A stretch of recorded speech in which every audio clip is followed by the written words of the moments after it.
अस्सलाम वालेकुम students. Okay students, हम 10th class mathematics chapter number 1 discuss कर रहे थे, वो हमारा प्रीवियस वीडियो में कंप्लीट हो गया। आज हम इंशाल्लाह एक नया चैप्टर स्टार्ट करेंगे। चैप्टर नंबर 2 स्टार्ट करेंगे। हमारे पास theory of quadratic equations. Previous chapter था जो हमारा, वो हमने उसमें पढ़ा था क्वाड्रेटिक इक्वेशंस के बारे में कि क्वाड्रेटिक इक्वेशंस क्या हैं, हम किन इक्वेशंस को क्वाड्रेटिक इक्वेशंस कहते हैं, उनकी फॉर्मेशन क्या है, उनको कैसे लिखा जा सकता है। फिर हमने क्वाड्रेटिक इक्वेशंस को 3 तरह सॉल्व करना सीखा था, by completing square, by factorisation, और हमने जो लास्ट पे 5 types of quadratic equations use किए थे, हमने उस तरह इनको क्वाड्रेटिक इक्वेशंस को सॉल्व करना सीखा था 3 तरीके से। ओके, आज हम एक नया चैप्टर स्टार्ट करें, थ्योरी ऑफ क्वाड्रेटिक इक्वेशंस। मतलब हमने जो क्वाड्रेटिक इक्वेशंस पढ़ी हैं उसके बारे में क्या थ्योरी है, क्या क्या हम उसमें जो हमने पढ़ लिया उसमें से हम क्या और नया सीख सकते हैं, हम इस चैप्टर में रीड आउट करेंगे। फर्स्ट ऑफ ऑल, हमने प्रीवियस चैप्टर में जो हमने क्वाड्रेटिक इक्वेशन हमने लेट कर ली थी कि ax² + bx + c = 0।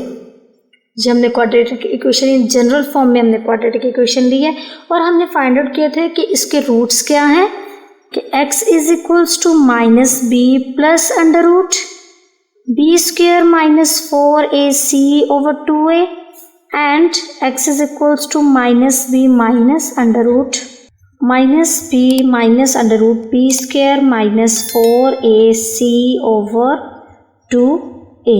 ये हमने जनरल फॉर्म पढ़ी थी क्वाड्रेटिक इक्वेशंस के। उसके बाद हमने ये 2 इसके रूट्स थे वो फाइंड आउट किए थे। अब हम इसकी इस चैप्टर में हम इसकी नेचर फाइंड आउट करेंगे। पिछले चैप्टर में हमने क्वाड्रेटिक इक्वेशन पढ़ी थी उसके रूट्स, लेकिन इस चैप्टर में हम डिस्कस करेंगे नेचर ऑफ द रूट्स। क्या डिस्कस करेंगे? नेचर ऑफ द रूट्स, कि हमारे जो रूट्स हमने फाइंड आउट किए थे उनकी नेचर क्या है, वो किस चीज़ पे डिपेंड करते हैं। तो फर्स्ट ऑफ ऑल मैं क्या कहूँगी आपको कि नेचर जो हमारी जो ये हमने जो 2 रूट्स निकालने हैं, अगर हमने इनकी नेचर फाइंड आउट करने हम जनरल फॉर्म ही लेंगे ना, जैसे हमने प्रीवियस चैप्टर में जनरल फॉर्म ली थी, उससे ही हमने 2 फार्मूलाज डिराइव करने के बाद क्वाड्रेटिक इक्वेशंस को with the help of these formulas हमने सॉल्व किया था। इसी तरह यहाँ पे अब हम nature of the roots find out करेंगे। तो इन 2 फार्मूला की जो नेचर है वो किस चीज़ पे डिपेंड करती है, अंडर रूट्स या स्क्वायर रूट की जो अंदर वाली टर्म है इस चीज़ पे इसकी नेचर डिपेंड करती है। तो फर्स्ट ऑफ ऑल हम क्या करेंगे, nature of the roots depend upon b² - 4ac। चलिए, ये तो हमने डिस्कस कर लिया कि नेचर जो है वो इस चीज़ पे डिपेंड करती है। अब अगर हमें कोई कहे कि हमें कोई रूट दे दे, कोई इक्वेशन क्वाड्रेटिक इक्वेशन दे दे और उसके रूट फाइंड आउट करने के बाद हमें कहे कि इसकी नेचर फाइंड आउट करो, तो हम उसको क्या नाम देंगे, कि इसका हम इसको कैसे डिफाइन करेंगे। अब ये तो नहीं कि नेचर इसकी, ठीक है नेचर हमने फाइंड आउट करनी है, आगे नेचर की भी है कि अगर किस टाइप की नेचर है उसके अकॉर्डिंग हमने बताने कि ये वाली इक्वेशन है और ये वाले इसके रूट्स हैं, ठीक है। लेकिन हमने इस चीज़ को क्या नाम देना है कि अगर हमने इस फार्मूला का सिर्फ इस फार्मूला का यूज़ करना है और with the help of examples या क्वेश्चन चूज़ करना है, तो हम क्या कहेंगे कि ये क्या है, दिस इज कॉल्ड डिस्क्रिमिनेंट। और डिस्क्रिमिनेंट का फार्मूला क्या है, p² - 4ac। क्या है कि फर्स्ट ऑफ ऑल हमने एक क्वाड्रेटिक इक्वेशन ले ली इन जनरल फॉर्म, फिर उसके ये दोनों रूट्स थे। अब इन दोनों रूट्स की नेचर किस चीज़ पे डिपेंड करती है, b² - 4ac। और ये b² - 4ac जो नेचर इस पर डिपेंड करती है, हमने इसको एक नया नाम दे दिया, डेट इज कॉल्ड डिस्क्रिमिनेंट। हमने इसको एक नया नाम दे दिया, डेट इज कॉल्ड डिस्क्रिमिनेंट। ये क्या है, डिस्क्रिमिनेंट भी है, और हम इसको क्या कहते हैं, quadratic expression for ax² + bx + c = 0। Okay, तो अब इसके अकॉर्डिंग हम कुछ एग्जांपल्स करेंगे कि हमने जो ये डिस्क्रिमिनेंट फाइंड आउट किया है, अगर with the help of example हमने डिस्क्रिमिनेंट फाइंड आउट करना हो तो हम कैसे फाइंड आउट कर सकते हैं। जी स्टूडेंट्स, यहाँ पे हमारे पास एग्जांपल नंबर 1 है, find the discriminant of the following equations. उन्होंने हमें कुछ इक्वेशंस दी हैं, हमने उसका डिस्क्रिमिनेंट फाइंड आउट करना है। तो फर्स्ट ऑफ ऑल हमारे पास जो गिवन क्वाड्रेटिक इक्वेशन है हम उसको एज इट इज़ लिख लेंगे। उसके बाद हम क्या करेंगे, हेयर हमारे फार्मूला में कौन सी वैल्यूज़ यूज़ हो रही हैं, a, b एंड c, और यहाँ से हम a, b की वैल्यूज़ कैसे फाइंड आउट करते थे, coefficient of x², b equal है coefficient of x and c is a constant term that equals to 1। उसके बाद हम यहाँ पे क्वाड्रेटिक इक्वेशंस में से जो हमने डिस्क्रिमिनेंट फाइंड आउट किया है उसका फार्मूला यूज़ करेंगे, डिस्क्रिमिनेंट हमारे पास किसके इक्वल है, बी स्क्वायर माइनस 4ac। यहाँ पे हम वैल्यूज पुट करेंगे, discriminant equals to minus 7 square minus 4 into a हमारे पास 2 है और सी है 1, 49 माइनस 8 दैट इक्वल्स टू 41। ये हो गया हमारे पास डिस्क्रिमिनेंट। हमने इसका डिस्क्रिमिनेंट फाइंड आउट किया जो हमें उन्होंने गिवन क्वाड्रेटिक इक्वेशन दी थी। अब इसी का बी पार्ट करेंगे। बी पार्ट है हमारे पास x square minus 3x plus 3।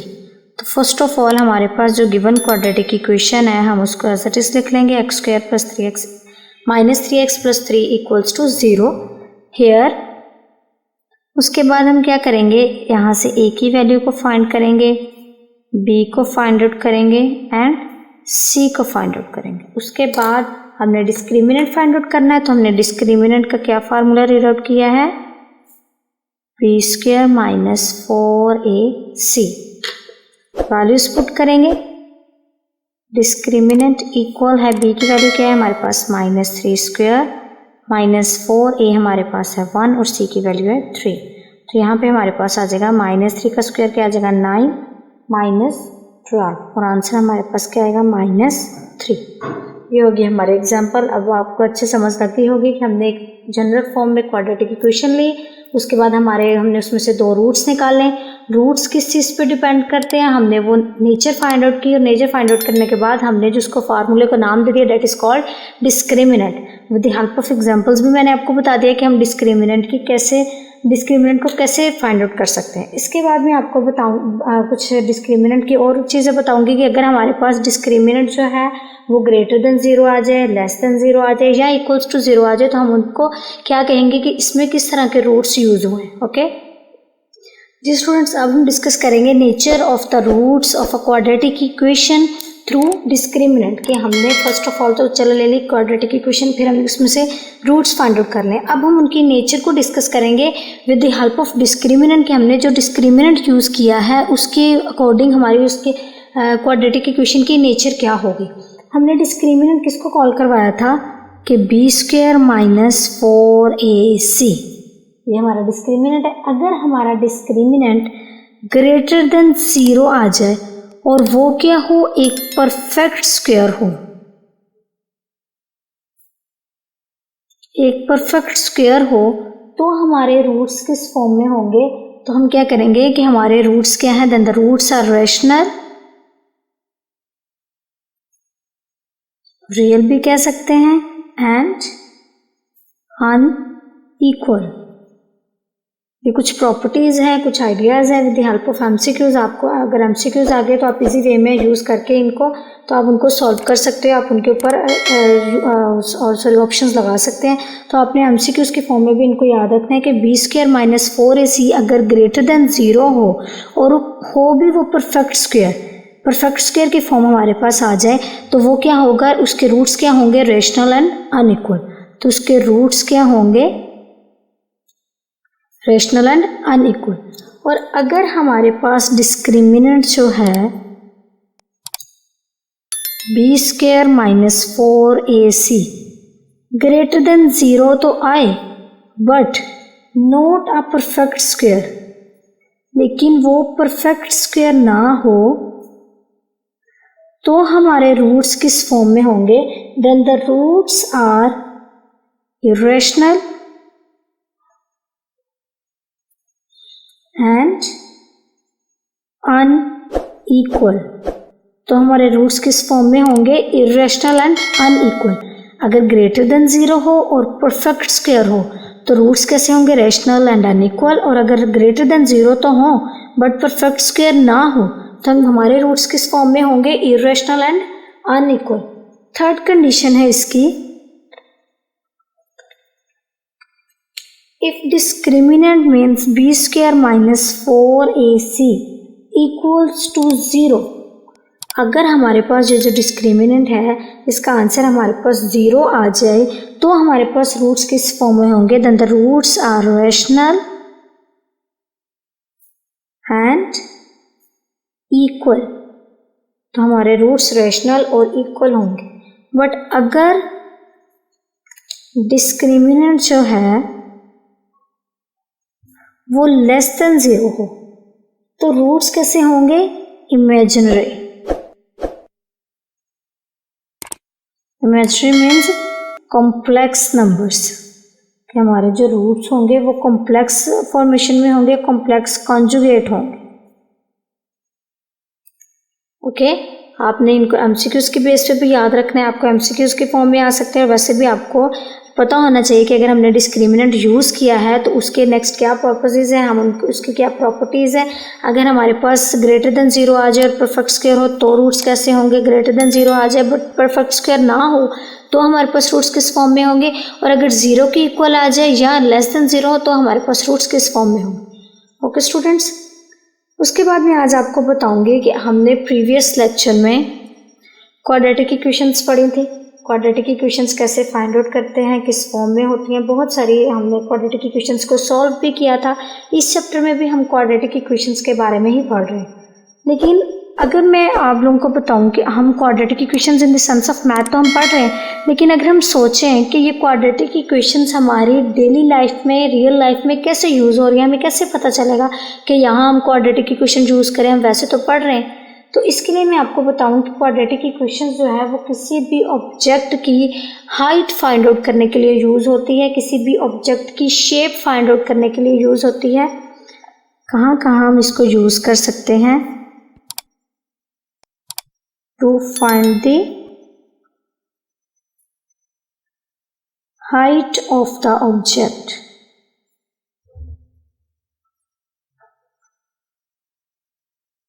कि क्या हाइट है उसकी, ये हम किसके अकॉर्डिंग यूज़ फाइंड आउट कर सकते हैं? हम क्वाड्रेटिक इक्वेशन को यूज़ करके ही किसी भी ऑब्जेक्ट की हाइट को फाइंड आउट करते हैं। और to find the shape of the object, कि अगर हमने कोई चीज़ यूज़ की है हाइट फाइंड आउट करने के लिए तो उस हाइट की क्या शेप है या उसका क्या ग्राफिकल वे है, तो हम उसको फाइंड आउट करने के लिए भी हम ये क्वाड्रेटिक इक्वेशन ही यूज़ करते हैं। ओके स्टूडेंट, ये था हमारा आज का लेक्चर। आज मैंने आपको चैप्टर नंबर 2 स्टार्ट करवाया, हमने कुछ उसकी डेफिनेशन मैंने आपको करवाई है, उसके बाद हमने एग्जाम्पल डिस्कस किए हैं। एग्जाम्पल डिस्कस करने के बाद हमने नेचर ऑफ द रूट्स को डिस्कस किया है। अगर आपको कोई भी प्रॉब्लम हो तो आप कमेंट बॉक्स में पूछ सकते हैं। और अगर आपको मेरी वीडियो अच्छी लगे तो लाइक करें, शेयर करें और मेरे चैनल को ज़रूर सब्सक्राइब करें। ओके, अल्लाह हाफ़िज़।